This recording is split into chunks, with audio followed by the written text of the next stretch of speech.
तुम्हाला सांगेल, महिला प्रवर्ग जो अ गट आहे तेथून त्या उभ्या आहेत आणि त्यांच्या ईव्हीएम मध्ये त्यांचा 5वा क्रमांक आहे. ताई बरोबर आहे ना? 5व्या क्रमांकावर त्यांची बटन आहे. 5व्या क्रमांकाची बटन म्हणजे सिलेंडरची बटन, गॅस सिलेंडरची बटन. आणि भारतीय घटनेचे शिल्पकार डॉक्टर बाबासाहेब आंबेडकर आणि हिंदू कोड बिल लिहून आम्हा सर्वांना बोलण्याची, जगण्याची आणि सर्व सुखसुविधेची मुभा. व्यासपीठावर बसलेले सर्व अतिथी यांना मी अभिवादन करते आणि समोर बसलेले आया बहिणींनो यांना मी त्रिवार जय भीम करते. तर मी सौ रोशनी भीमराव लोणारे, असिस्टंट प्रोफेसर, आणि माझं शिक्षण सांगायचं तर मी MA MPhil नेट इतकं माझं शिक्षण झालेलं आहे आणि गत 25 वर्षापासून शैक्षणिक वंचित बहुजन आघाडी या पक्षामध्ये उमेदवारी मला मिळालेली आहे आणि याचा मला अभिमान आहे. कारण जानेवारीला तुम्ही आमच्या संपूर्ण पॅनलला अ गटामध्ये ॲडव्होकेट नलिनीताई खांडेकर आहे, मी क गटामध्ये आहे आणि ड गटामध्ये संदीप भाऊ सहारे आहे. या आमच्या संपूर्ण पॅनलला तुम्ही भरघोस मताने विजयी कराल एवढंच मी तुम्हाला सांगू इच्छिते. कळकळीची विनंती करते. जय भीम, जय बुद्ध, जय भारत, जय संविधान, जय शिवराय. धन्यवाद. नागपूर महानगरपालिकेची निवडणूक लढताना लष्करी बागचे हाल बहुत बेहाल होते. इतके बेहाल होते का तिथं लष्करी बागमध्ये एंट्री मारली. जशी आपण एंट्री मारली तर तिथं कमीत कमी 22 संडास होती. 22 संडास एंट्री मारल्याबरोबर. आणि त्याची दुर्गंध, कोणी शौचालयाच्या आत बसत तर कोणी शौचालयाच्या बाहेर बसत, अशा प्रकारचा तो मैदान होता. आणि लष्करी बागामध्ये बाग हा शब्द जोडल्यानंतरही तिथं बागच नव्हतं. लष्करी बागमध्ये बागच नव्हतं. तर पहिला बॉलिंग टाकली, महानगरपालिकेतून निधी आणली आणि तिथं आपण बगीचा तयार केला.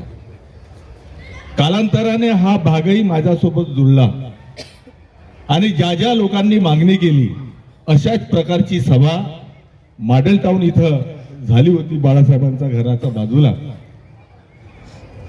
तो भाग नव्यानेच माझ्याकडे जुळला होता.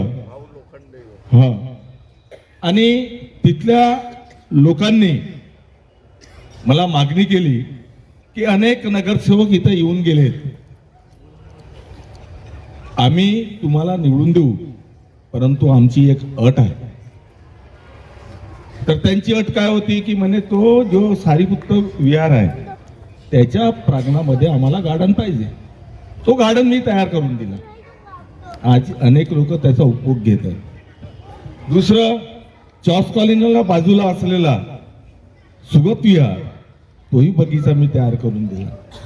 ह्या माझ्या कार्यकाळामध्ये 4 बगीचे मी तयार केले. आणि सर्वात मोठा जर एक कार्य मी केलं असेल ज्याचा मला अभिमान आहे, आपणा सर्वांना माहीत असेल की लष्करी बाग जिथं आवडे बाबू चौक ज्याला आपण म्हणतो, तिथं डॉक्टर बाबासाहेब आंबेडकर आले होते. आणि डॉक्टर बाबासाहेब आंबेडकरांचा ज्यांना भाषण ऐकायचं असा त्या फार मोठा याच्यामध्ये तट्ट्याच्या हे बनवला होता, तट्टे लावून. तर डॉक्टर बाबासाहेब आंबेडकर चे भाषण ज्यांना ऐकायचं असेल तर तत्कालीन आयोजकांनी 2 आण्याची तिकीट लावली होती. 2 आण्याच्या तिकीट घ्या, मग बाबासाहेबांचं भाषण ऐकायला जा.